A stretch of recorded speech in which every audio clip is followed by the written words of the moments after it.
اللہ تبارک و تعالی قرآن کریم کے اندر ارشاد فرماتے ہیں وَإِن كُنتُمْ جُنُبًا فَاطَّهَّرُوا، اگر تم جنبی ہو جاؤ تو خوب پاکی حاصل کرو۔ دراصل یہاں اللہ تبارک و تعالی ہمیں غسل کرنے کا حکم ارشاد فرما رہے ہیں، کیونکہ اللہ تبارک و تعالی نے صیغہ مبالغہ استعمال کیا ہے۔ فَاطَّهَّرُوا، خوب پاکی حاصل کرو، اور بڑی پاکی غسل ہوتا ہے۔ تمام ائمہ اس بات پر متفق ہیں اگر کسی آدمی کو جنابت لاحق ہو جائے تو اس شخص پر غسل کا کرنا ضروری ہے، واجب ہے۔ جب تک وہ غسل نہیں کر لے گا پاک نہیں ہو سکتا۔ اب مسئلہ دراصل یہ ہے کہ غسل جنابت کو کب تک مؤخر کیا جا سکتا ہے، کیونکہ یہ چیزیں مشاہدے میں آتی رہتی ہیں کہ ہمارے بہت سارے نوجوان اور ہماری بہنیں ایسی بھی ہیں معاشرے کے اندر جو کئی دن ناپاکی کی حالت میں گزار دیتی ہیں، اور ان کو اس ذمہ داری کا احساس نہیں ہوتا کہ انہیں پاکی حاصل کرنی ہے یا نہیں کرنی ہے۔ اب اس کو سستی اور کاہلی کہہ سکتے ہیں، یا دین سے ناواقفیت اور جہالت بھی کہہ سکتے ہیں، کہ ان کو اس ذمہ داری کا احساس نہیں ہے کہ اللہ نے ہمیں ایسے حالت میں حکم کیا دیا ہے، اور ہمارے اوپر کوئی ایسی عبادت بھی اللہ نے فرض کی ہے جو دن میں 5 مرتبہ ادا ہوتی ہے اور بغیر پاکی کے ادا نہیں ہوتی۔ تو اس سلسلے میں فقہی وضاحت یہ ہے کہ غسل جنابت کو اس وقت تک مؤخر کیا جا سکتا ہے جب تک کسی نماز کے فوت ہونے کا اندیشہ خدشہ نہ ہو۔ 1 گھنٹہ، 2 گھنٹہ، 1.5 گھنٹے اگر نماز فوت نہیں ہو رہی ہے تو مؤخر کر سکتے ہیں، لیکن اگر نماز فوت ہو گئی، اتنا مؤخر کر دیا غسل جنابت کو کہ نماز نکل گئی، نماز چھوڑ دی، تو اب یہ شخص گناہ گار ہوگا، نماز چھوڑنے کی بھی وجہ سے، غسل جنابت میں تاخیر کرنے کی بھی وجہ سے۔ لیکن یوں ہی بلا وجہ اگر نماز نہیں بھی نکل رہی ہے تو یوں ہی بلا وجہ غسل جنابت میں تاخیر نہیں کرنی چاہیے۔ کیوں؟ اس لیے کہ ایمان والے کی شان یہ ہرگز بھی نہیں ہے کہ وہ ناپاکی کی حالت میں رہے، کیونکہ اللہ تبارک و تعالیٰ پاک ہیں اور پاکی کو پسند فرماتے ہیں۔ جیسے کہ حدیث کے اندر بھی ہے النظافۃ من الایمان، ایمان والے کی ایمانیت کا تقاضا یہ ہے کہ وہ پاک اور صاف ستھرا رہے۔ ناپاک رہنا ایمان والے کی شان ہرگز بھی نہیں ہے، بلکہ ایمان والوں کو تو بغیر وضو کے بھی نہیں رہنا چاہیے، چاہے جائے کہ وہ جنابت کی حالت میں رہے۔ اسی طریقے سے اللہ تبارک و تعالیٰ قرآن میں فرماتے ہیں ان اللہ یحب التوابین ویحب المتطہرین، اللہ تعالیٰ توبہ کرنے والوں کو پسند فرماتا ہے، اور اسی طریقے سے ان لوگوں کو پسند فرماتا ہے جو پاکی حاصل کرنے والے۔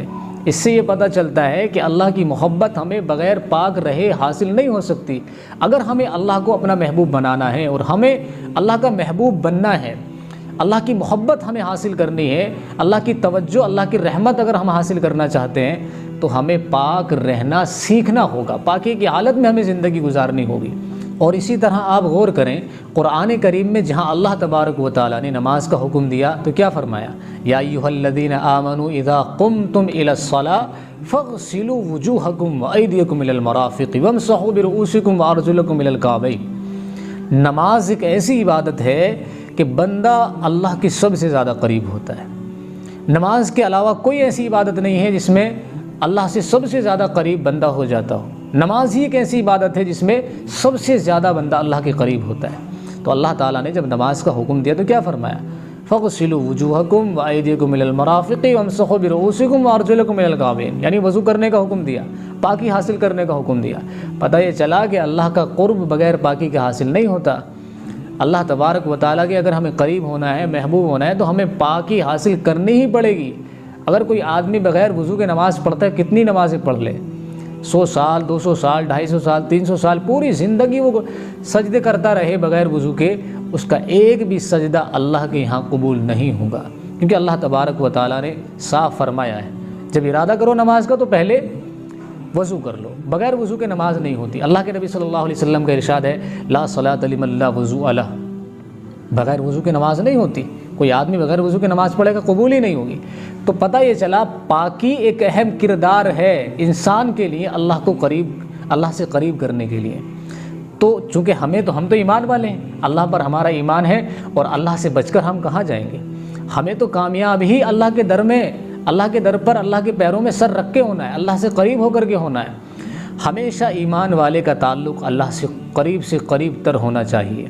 جو بندے پاکی حاصل کرتے ہیں، پاکی کی حالت میں رہتے ہیں، وہ بندے اللہ تبارک و تعالیٰ سے تعلق میں رہتے ہیں، اور جو بندے ناپاکی کی حالت میں رہتے ہیں، پاکی کا خیال نہیں کرتے، وہ بندے سب سے زیادہ اللہ سے دور رہتے ہیں۔ تو پتہ یہ چلا کہ ہمیں اگر اللہ سے جڑے رہنا ہے، اللہ سے تعلق ہمارا مضبوط اگر ہمیں کرنا ہے تو ہمیں پاکی کا اہتمام کرنا ہوگا۔ تو اس طرح سے ہمارے نوجوانوں کا ناپاکی کی حالت میں رہنا اور ہماری بہنوں کا ناپاکی کی حالت میں رہنا، یہ سراسر اللہ کی رحمت سے محرومی کی علامت ہے اور باعث گناہ ہے۔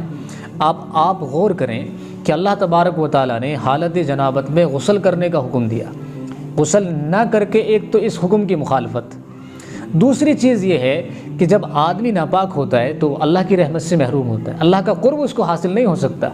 اللہ تعالیٰ تو پاک ہیں، تو پاک لوگوں کو پسند فرمائیں گے، تو اللہ کی رحمت اس شخص کو کیسے پہنچ سکتی ہے جو پاک ہے ہی نہیں، ناپاک ہے؟ تو اللہ کا قرب ہمیں حاصل نہیں ہو سکتا۔ اور تیسری چیز یہ ہے کہ جب آدمی ناپاک ہوتا ہے تو نماز کیسے ادا کرے گا؟ تو نماز جیسی اہم عبادت اور اللہ تبارک و تعالیٰ کا نماز جیسا اہم حکم، اس کی بھی مخالفت لازم آتی ہے۔ تو تین اعتبار سے، تین وجوہات سے ناپاک آدمی اللہ کی نظر میں مجرم بنتا ہے۔ تو ہمیں غور کرنے کی ضرورت ہے اور ہمیں سمجھنے کی ضرورت ہے ہماری ان ماؤں بہنوں کو اور بھائیوں کو کہ وہ جو عمل کر رہے ہیں وہ کتنا گھناؤنا عمل ہے، بلا وجہ، بغیر کسی وجہ کے، بغیر کسی عذر کے ناپاکی کی حالت میں یوں ہی زندگی گزر رہے ہیں جانوروں کی طرح۔ ایسے تو جانور کرتے ہیں تو ان کے یہاں غسل کا کوئی مسئلہ ہی نہیں ہے، کافر لوگ کرتے ہیں ان کے یہاں غسل کا کوئی مسئلہ ہی نہیں ہے، ان کے یہاں شریعت ہی نہیں ہے، نظافت سے ان کا کوئی تعلق ہی نہیں ہے، وہ یوں ہی جانوروں میں اور ان میں کوئی فرق نہیں۔ ہمارے یہاں کا معاملہ ایسا نہیں ہے، اللہ تبارک و تعالیٰ پاک ہیں، صاف ستھرے ہیں اور صاف ستھرے لوگوں کو پسند فرماتے ہیں۔ اسی لیے قرآن کریم میں، اسی طریقے سے احادیث مبارکہ میں جگہ جگہ پر پاک صاف رہنے کا حکم دیا گیا ہے، اور مذہب اسلام کے اندر جتنا پاکی پر زور دیا گیا ہے اتنا کسی مذہب کے اندر پاکی پر زور نہیں۔